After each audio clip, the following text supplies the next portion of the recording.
Hello students, once again with a new chapter of entrepreneurship, that is family business. So what is family business? Family business means business which is run by the family members. So that is called family business, and there are a lot of examples in India. Businesses, the business run by the family members like Tata, Birla, Ambani group. That is a family business. How we are going to discuss in further PPTs. So first of all what is family business? It involve family member in the business. कि सबसे पहले business में जो business family members के द्वारा किया जाता है उसको हम फैमिली बिजनेस कहते हैं। रन बाय फैमिली मेम्बर्स, जो परिवार के सदस्य हैं उनके द्वारा इसको चलाया जाता है। The next is managerial position held by family members. यहाँ पे जितनी भी प्रबंधकीय पोजीशंस होते हैं वो फैमिली मेम्बर्स उनको हेल्ड करते हैं, उनके वो इसकी पोजीशंस को लेते हैं। और मैनेजरियल पोजीशन का मतलब क्या है कि जो डिसीजन मेकिंग पावर है वो फैमिली मेम्बर्स के हाथ में रहती है, तो उसको हम फैमिली बिजनेस कहते हैं। मतलब कि वो व्यवसाय जो फैमिली के सदस्यों, जो एक परिवार के सदस्यों द्वारा चलाया जाता है उसे फैमिली बिजनेस कहते हैं। यहाँ पे प्रबंधकीय पोजीशन जो है, स्थिति जो है वो फैमिली परिवार के सदस्यों के बीच में रहती हैं, यानी कि जो डिसीजन निर्णय लेने की क्षमता है वो परिवार के सदस्यों के बीच में रहती है। अब ये पारिवारिक सदस्यों में जो रिलेशनशिप है वो किस तरह हो सकता है? वो मैरिज के द्वारा, अगर किसी की एक के साथ दूसरे के मतलब मैरिज हो जाती है तब भी फैमिली मेम्बर्स बन जाते हैं, या फिर फादर टू सन हो सकता है, या फिर आपके जो अडॉप्शन है, अगर किसी ने अपने बच्चे को किसी पर्सन ने अपने बच्चे को अडॉप्ट किया है तो उसका वो बच्चा बन जाता है, वो भी फैमिली मेम्बर्स में ही काउंट किया जाएगा। और उसको अगर वो बिज़नेस करता है, फैमिली का बिज़नेस संभालता है, तो उस बिज़नेस को फैमिली बिज़नेस कहा जाता है। यानी रिलेशन, ब्लड रिलेशन हो या फिर आपके मैरिज हो या अडॉप्शन हो, इस केस में हो जाता है। अब कैटेगराइजेशन ऑफ फैमिली बिजनेस को, कि फैमिली बिजनेस को कितनी कैटेगरी में बांटा गया है। जैसे फर्स्ट जनरेशन फैमिली बिजनेस। अब फर्स्ट जनरेशन फैमिली बिजनेस का मतलब क्या है? जैसे कि अंबानी ग्रुप है, उसको फर्स्ट जनरेशन धीरू भाई अंबानी ने अपने रिलायंस को स्टार्ट किया था, रिलायंस कॉरपोरेशन को स्टार्ट किया था। तो उनका वो धीरू भाई अंबानी जो है उस केस में फर्स्ट जनरेशन फैमिली बिजनेस आते हैं, जहाँ पे ऑनर जो है वही बिजनेस को स्टार्ट करता है और वही ऑपरेट करता है।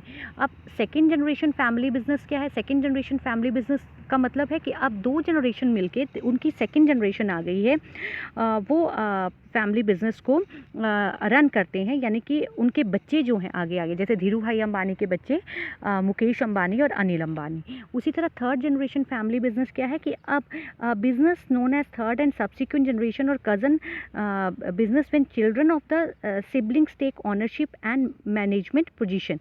कि थर्ड जनरेशन बिजनेस में जैसे कि अब मुकेश अंबानी के आकाश अंबानी आ गए हैं, उनकी बेटी आ गई है, तो उनको जो है थर्ड जनरेशन कहा जाएगा। मतलब फर्स्ट जनरेशन में जो पर्सन बिजनेस को स्टार्ट करता है उसको फर्स्ट जनरेशन बिजनेस कहा जाएगा। सेकंड जनरेशन बिजनेस में आएगा जो उससे आगे की जनरेशन है, उससे मतलब फर्स्ट जनरेशन के बाद जो नेक्स्ट उनके बच्चे होंगे उनको कहा जाएगा।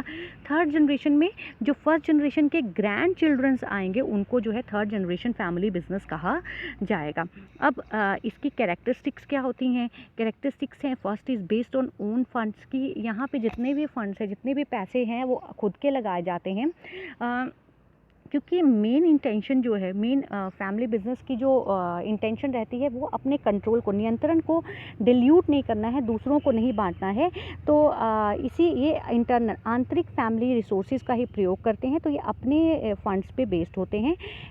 Second is based on trust. कि ये आपस में जो फैमिली मेम्बर्स होते हैं वो एक दूसरे के साथ विश्वास के साथ, सद्भावना के साथ जुड़े हुए होते हैं, तो ये एक कैरेक्टरिस्टिक्स रहती है। Focus on customer satisfaction. जब भी आप टाटा की, बिरला की या अंबानी ग्रुप की कोई बात, कोई स्टेटमेंट्स अगर आप उनको पढ़ेंगे, आगे हम पढ़ेंगे इस चीज़ को भी कि उनके थॉट्स क्या हैं, उनके ओपिनियंस क्या हैं, उन्होंने क्या सोच के ये बिज़नेस स्टार्ट किए हैं, तो आपको कस्टमर सेटिस्फेक्शन जो है वो मेन फोकस मिलता है। कि इसका मेन फोकस है कंज्यूमर सेटिस्फेक्शन पे, कि कस्टमर जो है अपनी नीड से सेटिस्फाई हो जाए।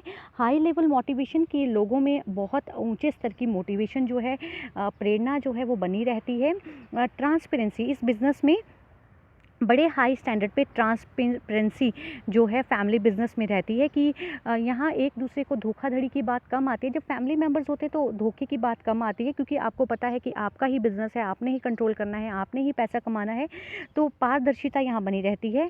इफ़ेक्टिव कंट्रोल बिजनेस, जो फैमिली बिजनेस है उसमें कंट्रोल जो है अच्छा रहता है, क्योंकि यहाँ पे जो ऑनरशिप है वो डिल्यूट नहीं होती, ऑनरशिप में ऑनरशिप दूसरों को स्थानांतरित नहीं होती है। तो इफ़ेक्टिव कंट्रोल, लोग झील के साथ काम करते हैं और बिजनेस को नियंत्रण करने के का काम करते हैं। मोर कंसर्न विद सोसाइटी, और बिजनेसेस की अपेक्षा ये जो बिजनेसेस होते हैं वो सोसाइटी के लिए, समाज के लिए बहुत से उनका कंसर्निंग होते हैं, बहुत एक दूसरे के साथ काम करते हैं। ये क्विक डिसीजंस, इनके जो डिसीजंस हैं वो जल्दी निर्णय लेते हैं, क्योंकि दूसरों पे नहीं बेस्ड होते हैं, वो अपने आप शीघ्र निर्णय लेने की क्षमता रखते हैं। तो क्विक डिसीजंस की बात आती है। The next is business group in Indian economy, कि जितने भी बिजनेसेस ग्रुप हैं इंडियन इकोनॉमी में उनकी क्या रोल रहता है, उनकी क्या एडवांटेजेस रहती हैं।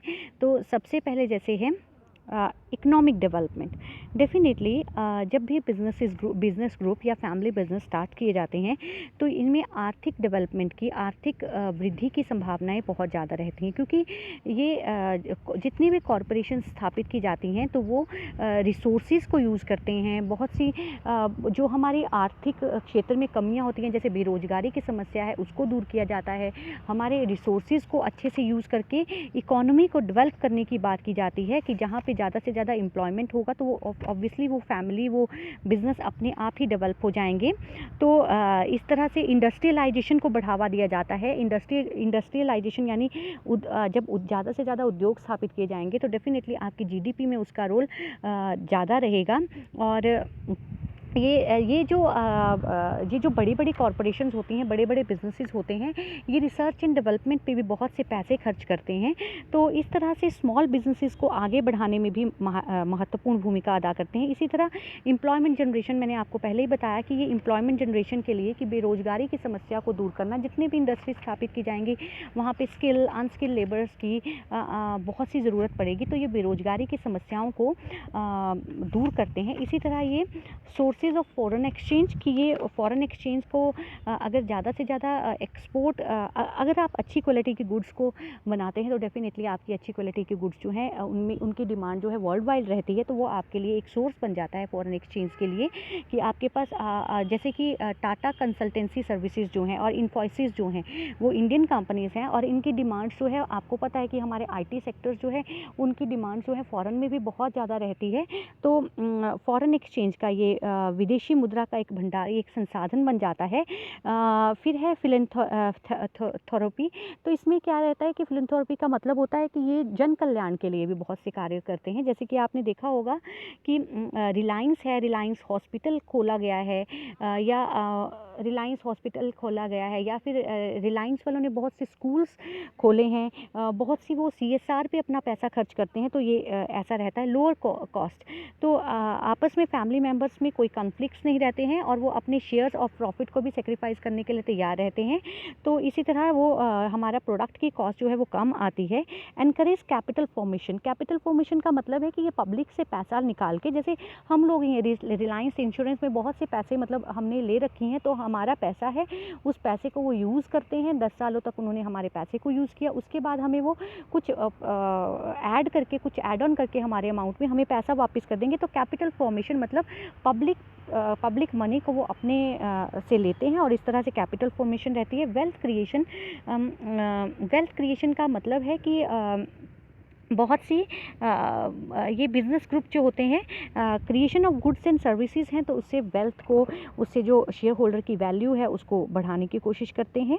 The next is advantages of family business की स्टेबिलिटी। ऑब्वियसली आप जब भी देखिएगा इस तरह के बिजनेसेस में बहुत ज़्यादा स्टेबिलिटी रहती है, कि ये लॉन्ग रन के लिए काम करते हैं, क्योंकि ये फैमिली मेम्बर्स के द्वारा चलाए जाते हैं। तो उन बिजनेसेस की स्टेबिलिटी जो है वो ज़्यादा से ज़्यादा बनी रहती है।